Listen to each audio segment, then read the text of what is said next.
Hello students, welcome back. In today's lecture, we're going to continue with the lymphatic system.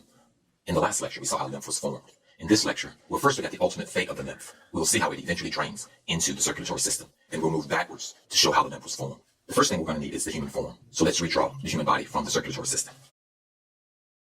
The lymph eventually drains into two major veins, the right subclavian vein and the left subclavian vein. Let's draw these two veins. When talking about the lymphatic system, there are three major types of vessels. We have small vessels, medium vessels, and large vessels. The vessels which drain into the subclavian veins are going to be our large vessels. We have two of these. We have a large vessel on the right side and a large vessel on the left side. Let's first draw the large vessel on the right side and the large vessel on the left side. The large vessel on the left side is much longer and much larger. So these are our two large vessels. All the remaining vessels that we'll draw will be the medium vessels, and there are 9 of these. Let's focus on the right side first. There's a medium vessel on the right side which drains the chest region. There's a medium vessel on the right side which drains the right side of the head. And there's a medium vessel on the right side which drains the right arm. Now let's focus on the left side. There's a corresponding medium vessel on the left side which drains the left side of the chest. There's also a medium vessel on the left side which drains the left side of the head. And there's also a medium vessel on the left side which drains the left arm. Let's look at the lower part of this large vessel here. There's a medium vessel on the right side which drains the right lumbar region and the right leg. There's a corresponding medium vessel on the left side which drains the left lumbar region and the left leg. There's also a medium vessel which drains the intestines. When you eat a meal, there's a large amount of fat which goes into the intestines.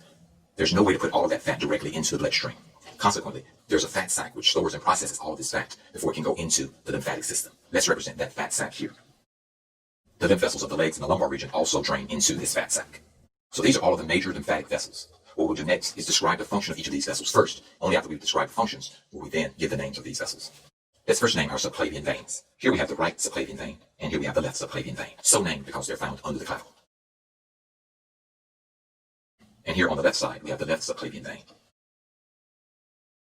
Let's next give a description of the two large lymphatic vessels. The one on the left side will simply be described as the left large lymphatic vessel. In the future, lymphatic vessel will be abbreviated LV. And on the right side, we have the right large lymphatic vessel. And so those are our only two large lymphatic vessels. All the remaining lymphatic vessels shown are medium lymphatic vessels. Let's describe them. The lymphatic vessel here is the right medium lymphatic vessel which drains the right side of the head. And so we'll describe it as the right head medium lymphatic vessel. The lymphatic vessel here drains the right arm. And so we'll describe it as the right arm medium lymphatic vessel. And the lymphatic vessel here drains the right chest. And so we'll describe it as the right chest medium lymphatic vessel. The lymphatic vessel here drains the right lumbar region and the right leg. And so we'll describe it as the right lumbar and leg medium lymphatic vessel. Let's move to the left side. The lymphatic vessel here is the left head medium lymphatic vessel. The lymphatic vessel here is the left arm medium lymphatic vessel. The lymphatic vessel here is the left chest medium lymphatic vessel. The structure shown here is our fat sac, so let's indicate that here. The structure here, which secretes lots of fat into the fat sac, is the intestinal medium lymphatic vessel. And our last structure here is the left lumbar and leg medium lymphatic vessel. And so now we've described all of the lymphatic vessels. Now we're going to name them. One thing you want to remember as we name them is that all of the large lymphatic vessels are called ducts, D-U-C-T-S. So your large vessels are ducts, and your medium vessels are trunks, T-R-U-N-K-S, trunks. And so let's name these vessels. Let's name the two large lymphatic vessels first. On the right side, we have the right large lymphatic vessel. This vessel is known as the right lymphatic duct. So here we have the right lymphatic duct, and on the left side should be called the left lymphatic duct. However, because most of this structure is found throughout the thoracic cavity, it's called the thoracic duct. So the left large lymphatic vessel is the thoracic duct. Now we can name all the medium lymphatic vessels. The left head medium lymphatic vessel is known as the left jugular trunk. The corresponding vessel on the right side is the right jugular trunk. The right arm lymphatic vessel, which drains the right arm, is known as the right subclavian trunk.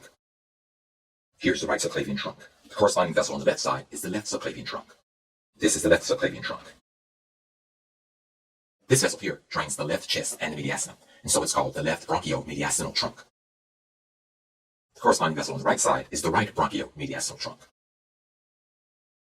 And here is the right bronchiomediastinal trunk.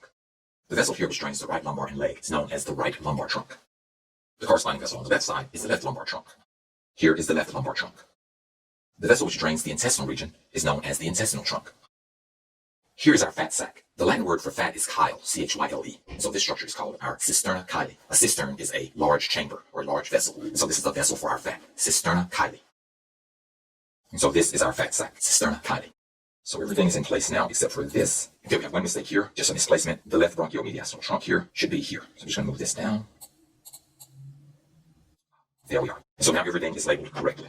One last thing I want to mention here has to do with the two large ducts. The right lymphatic duct only drains the right head, the right chest, and the right arm. So let's indicate that here.